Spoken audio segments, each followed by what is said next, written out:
It has been over 40 years since Bolivia last had to worry about the military seizing power.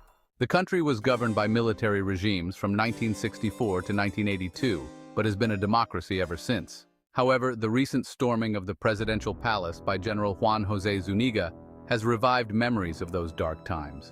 Even after the general's arrest, doubts persist about whether this was a genuine coup attempt. General Zúñiga claimed the military staged the intervention at the request of President Luis Arce, who is locked in an ideological struggle with a predecessor.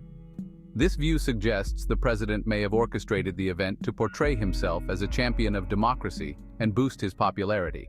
Bolivian political analyst Carlos Toranzo says there is very little clarity now as to whether it was an attempted coup d'état or, conspicuously, a show put on by the government itself.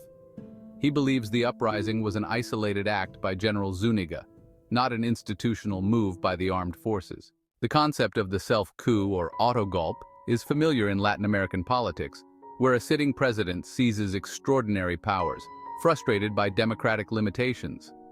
While the circumstances differ, this term is now being applied to the recent events in Bolivia. Whether or not a true coup attempt occurred, the situation reflects the ongoing political and economic turmoil in the country. This dates back to the election of Evo Morales in 2005, which upended the traditional power structure but failed to substantially improve the lot of the indigenous majority.